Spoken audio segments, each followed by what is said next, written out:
Путешественник делает пугающее открытие посреди горы и бледнеет от того, что находит внутри. То, что он обнаружил, лишило его дара речи. «Вы уверены, что мы готовы к этому?» Голос Рэйчел прорезал влажный воздух позднего утра, когда она поправляла рюкзак и вглядывалась в узкую извилистую тропинку. Листва вокруг них была густой, колышущейся и наполненной симфонией невиданных существ. Джеймс Картер, опытный турист с худощавым, мускулистым телосложением и непринужденной улыбкой, ободряюще сжал ее руку. «Мы проходили и более сложные маршруты», — сказал Джеймс, и его глаза заблестели от волнения. Это был не просто поход. Они были на Бали, где проходили по одному из самых труднодоступных маршрутов, известному как своими захватывающими видами, так и сложным рельефом. Рядом с ними были 4 их друзей – Майк и Сара, энергичная пара лет 40 с небольшим, и Том и Элис, которые были немного моложе, но не менее полны энтузиазма. Первый час прошел гладко, наполненный шутками, смехом и редкими паузами, чтобы полюбоваться достопримечательностями. Но по мере того, как они продвигались все глубже, джунгли, казалось, становились все гуще. Лианы, словно пальцы, стелились по каменистой тропинке. Воздух становился все тяжелее, почти удушающим, а внезапное изменение ветра предвещало надвигающийся мелкий дождь. След. «Смотри под ноги!» — крикнул Майк, когда тропа начала подниматься все круче. Рэйчел, пытавшаяся пробраться по скользкому, покрытому мхом камню, вскрикнула, поскользнувшись, и тяжело упала. Джеймс бросился к ней. На его лице отразилось беспокойство. «Я в порядке», — сказала Рэйчел, морщась, когда ощупывала лодыжку. Она пульсировала, распухая под ее туристическим ботинком. Группа решила сделать перерыв, спрятавшись под широкими листьями баньяна, пока моросящий дождь не превратился в сплошной ливень. «Может быть, нам стоит повернуть назад», — предложил Том, глядя на темные тучи, клубящиеся над кронами деревьев. «Нет», — настаивала Рэйчел, бросив на Джеймса решительный взгляд. «Мы не можем просто так остановиться из-за этого. Вы, ребята, идите вперед и немного разведайте обстановку, а мы подождем здесь, пока дождь не утихнет». Джеймс поколебался, но кивнул. «Майк, Элис, пойдемте со мной. Том, оставайтесь с Рэйчел и Сарой». Троица двинулась вперед, преодолевая все более трудный путь по мере того, как дождь усиливался. Звук, издаваемый им о листья, был оглушительным, изолирующим, и Джеймс почувствовал, как по спине пробежали мурашки. Дело было не только в дожде или холоде. Это было ощущение, что они находятся в каком-то нетронутом, почти запретном месте. «Давайте пройдем здесь!» — крикнул Джеймс, перекрывая шум дождя, указывая на узкую тропинку, которая сворачивала от главной тропы к группе известняковых утесов. Майк и Элис обменялись настороженными взглядами, но последовали за ними. Дорога. Тропинка вжимала их между отвесными скалами, и звуки джунглей стали отдаленными, приглушенными. Они словно попали в совершенно другой мир. Когда они выбрались из каменистого прохода, дождь начал стихать, оставив после себя туман, который окутывал воздух подобно савану. Джеймс шагнул через заросли кустарника, хлюпая ботинками по грязи, и замер. Зрелище, открывшееся перед ним, было сюрреалистичным.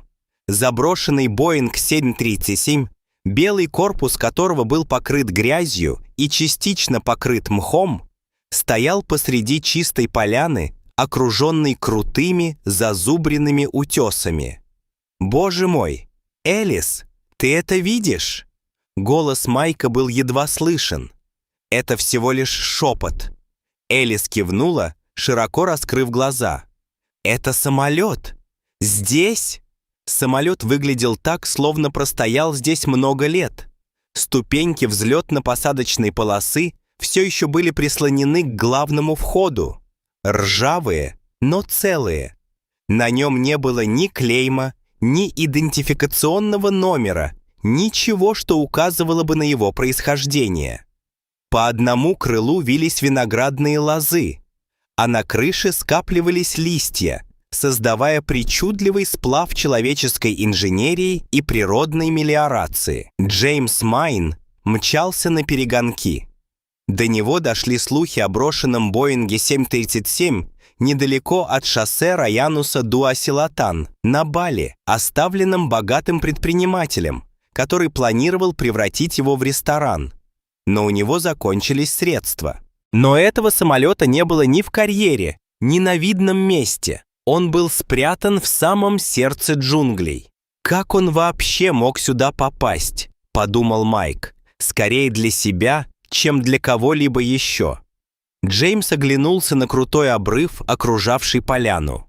Логистический кошмар, связанный с транспортировкой такого массивного сооружения в это изолированное место, казался невозможным. «Возможно, его привезли сюда по частям», предположил Джеймс, вспомнив, как ходили слухи, что грандиозные планы бизнесмена рухнули из-за финансовых проблем. Местные жители говорили, что он разобрал самолет, собрал его заново, а затем бросил, когда закончились средства. Элис подошла к лестнице, нерешительно коснувшись рукой холодного, влажного металла. «Люди! Джеймс, осмелимся ли мы зайти внутрь?» — спросила она, переводя взгляд с лестницы на затемненные окна салона самолета. Пульс Джеймса участился. Тишина была густой, почти гнетущей, нарушаемой только стуком дождевой воды с деревьев. «Мы должны посмотреть, что внутри», — сказал он, скорее из желания разгадать тайну, чем из любопытства. Джеймс поставил ботинок на ржавую лестницу, проверяя ее устойчивость. Металл заскрипел под его весом, но выдержал. Форма. Майк и Элис последовали за ним. На их лицах читалась смесь тревоги и возбуждения. Каждый шаг давался им все тяжелее, как будто они поднимались в другую реальность. Джеймс толкнул дверь каюты, и она с неохотным стоном распахнулась внутрь. Внутри царил полумрак, освещаемый лишь слабыми лучами света, которые просачивались сквозь потрескавшиеся и заросшие мхом окна. В пыли виднелись едва заметные следы ног, а старый, заржавленный фонарь, стоявший на полу, опрокинулся на бок, как будто его уронили в спешке. Майк наклонился и поднял листок пожелтевшей бумаги с наброском. «Это похоже на какой-то чертеж», — сказал он, показывая его Джеймсу и Элис. На нем была изображена подробная схема самолета с модификациями, столами, небольшим кухонным пространством и тем, что, по-видимому, предназначалось для сидения за столом. «План ресторана», — тихо сказал Джеймс.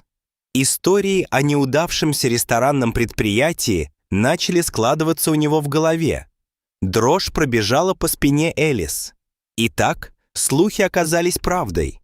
Но зачем оставлять его здесь, и кто пришел сюда после того, как оно было заброшено? Джеймс, прищурившись, двинулся по узкому проходу, стараясь не задеть разбросанный мусор. Он заметил кучу пустых смятых бутылок из-под воды, засунутых между двумя сиденьями, и потрепанное одеяло.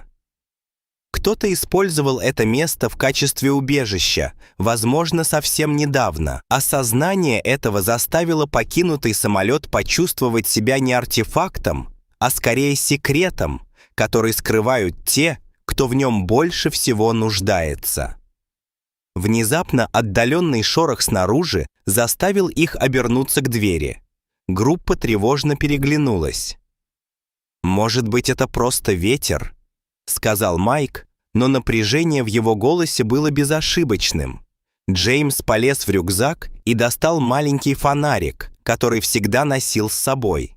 Луч прорезал мрак, высвечивая больше деталей. Порванные ремни безопасности свисали, как вялые лозы. Старая аптечка первой помощи была полуоткрыта, а ее содержимое рассыпано.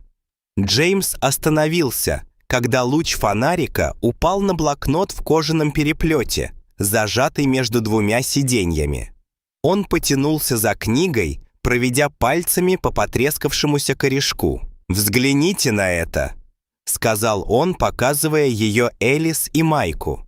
Обложка была влажной, но страницы внутри еще можно было разобрать. Они были исписаны аккуратным почерком, который говорил об амбициозных планах, непредвиденных трудностях и растущем разочаровании. Они втроем столпились, пока Джеймс листал страницы блокнота.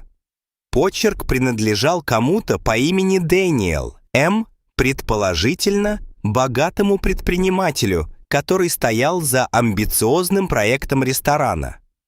Первые записи были полны энтузиазма.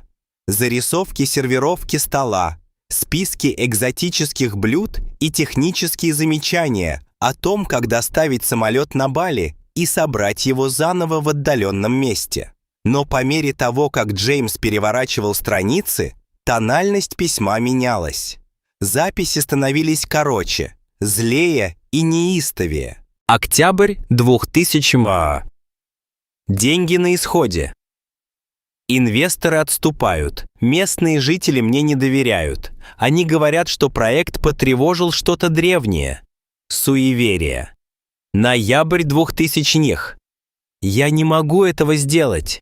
Они не понимают. Этот самолет должен был стать моим наследием, но у меня закончилось время. Элис вздрогнула, несмотря на тяжелый воздух. «Он просто бросил его», – прошептала она. Джеймс покачал головой. «Или что-то заставило его уйти», – сказал он. Я просматриваю блокнот. Последняя запись была пугающей. Все осталось позади. Они были правы. Это не должно было быть потревожено. Снаружи самолета раздался внезапный громкий шум, похожий на треск ломающихся под давлением веток. У Джеймса перехватило дыхание, когда все трое повернулись, чтобы посмотреть в ближайшее окно. Какое-то движение, едва различимое за густыми деревьями, заставило их сердца учащенно забиться. Они застыли на месте, прислушиваясь к любым признакам того, кто или что могло приближаться. Снова воцарилась тишина, еще более удушливая, чем прежде. Джеймс глубоко вздохнул и убрал блокнот в карман. Книга. «Нам нужно выбраться отсюда и рассказать остальным», сказал он ровным, но настойчивым голосом. Прежде чем они успели пошевелиться, Элис ахнула и указала на пол. Там, наполовину скрытый под грудой разорванной ткани для сидения, лежал комплект старых пропитанных кровью бинтов. Взгляд Джеймса остановился на окровавленных бинтах. Холодок пробежал по его спине, когда до него дошел смысл происходящего. Это было не просто укрытие. Что-то здесь пошло не так, как надо. Луч фонарика Джеймса дрогнул, когда он направил его в заднюю часть салона. На долю секунды он заметил движение. Что-то двигалось между разорванными сиденьями. Он жестом призвал к тишине и осторожно шагнул вперед, в то время как остальные, застыв, наблюдали за происходящим. «Привет!» — позвал Джеймс, стараясь, чтобы его голос звучал ровно. Тишина, которая последовала за этим, была оглушительной. Затем сзади раздался тихий, хриплый вздох, заставивший его вздрогнуть. Он посветил фонарем по салону и, наконец, увидел внутри что-то, что заставило его побледнеть.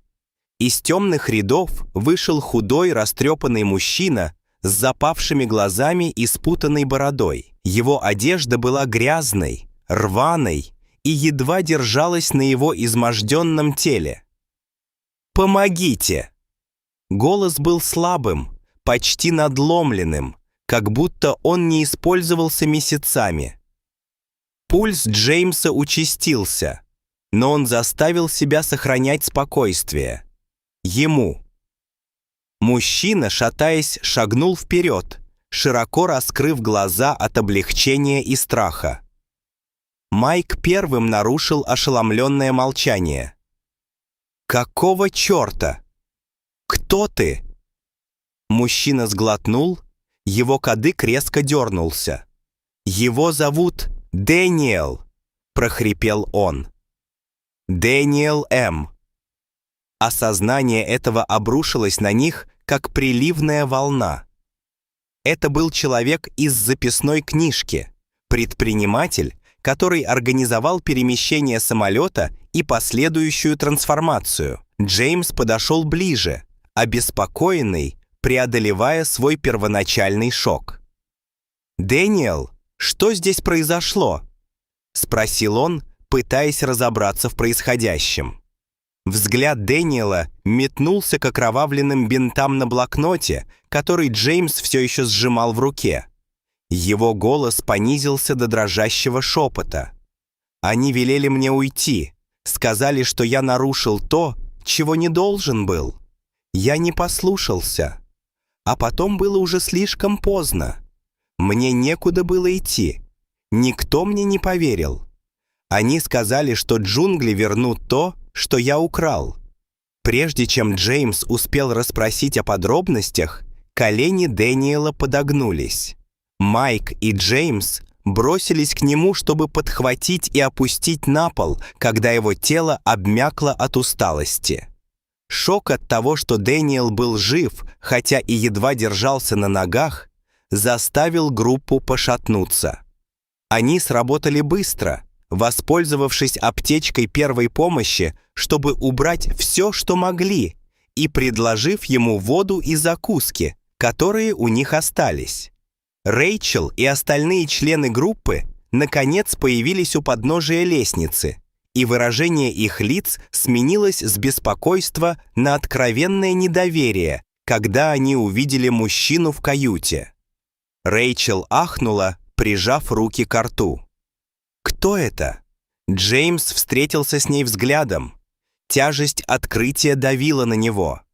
Это Дэниел М., человек, который доставил сюда самолет. Веки Дэниела дрогнули, и он с почти затравленным видом посмотрел на Рэйчел и остальных. «Вы нашли меня», — прошептал он, — «спустя столько времени». Им удалось вытянуть из него обрывки его истории, пока он восстанавливал силы. Дэниел рассказал, как он вернулся к самолету после того, как его увезли, отчаянно пытаясь спасти то, что мог. Но однажды ночью, находясь внутри самолета, он попал в аварию, в результате которой получил травму. Не имея возможности позвать на помощь и будучи слишком слабым, чтобы уйти, он с тех пор застрял на мели, питаясь дождевой водой и любыми съедобными растениями, которые мог найти поблизости. Группа переглянулась, осознав, насколько они были близки к тому, чтобы совсем потерять его. Тайна самолета больше не была связана с утраченными амбициозными мечтами, а с человеческой стойкостью и желанием выжить, несмотря ни на что. Они быстро обсудили возможные варианты. Рэйчел, у которой было некоторое медицинское образование, предложила отвезти Дэниела в ближайшую деревню и предупредить власти. «Ему нужна настоящая медицинская помощь», — настаивала она, уже накладывая временные шины и собирая все необходимое. Когда солнце начало садиться, группа помогла Дэниелу спуститься по лестнице и пройти по тропинке в джунглях, которая должна была привести их обратно.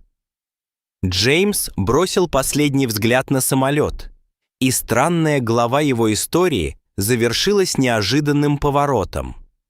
Обратный путь был трудным, особенно из-за того, что хрупкое тело Дэниела замедляло их бег, Но они продолжали двигаться вперед, с воодушевлением осознавая, что сделали потрясающее открытие. К тому времени, когда они добрались до края джунглей и увидели вдали слабое свечение деревенских огней, группа была измучена, но торжествовала. Джеймс сжал руку Рэйчел, когда они оглянулись на тенистую тропинку позади них. «Иногда величайшие открытия — это совсем не то, что вы намеревались найти», — сказал он тихим от волнения голосом. Рэйчел кивнула, в ее глазах светились облегчение и гордость. «А иногда они меняют все». Жители деревни встретили их с удивлением и любопытством, и через несколько часов Дэниел уже проходил лечение. На следующее утро Джеймс сидел рядом с Дэниелом в том месте, где они нашли убежище. События предыдущего дня уже вызвали перешептывание среди жителей деревни, многие из которых вспоминали истории о заброшенном самолете, спрятанном глубоко в горах. Дэниел, который теперь был похож не на привидение, а на человека, возвращающегося к жизни, говорил отрывистыми фразами. «Я думал, что обо мне забыли, как и о самолете», сказал он хриплым, но твердым голосом.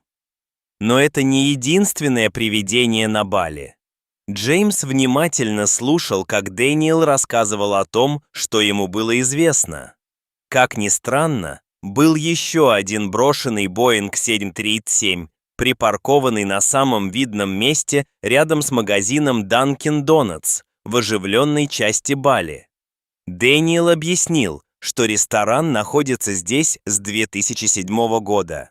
Ходят слухи, что он также должен был стать рестораном, но планы сорвались. В 2018 году его ненадолго использовали как место проведения мероприятий, но сейчас это просто зрелище, странная достопримечательность рядом с кофейней. Майк, который подслушивал, вмешался, недоверчиво качая головой.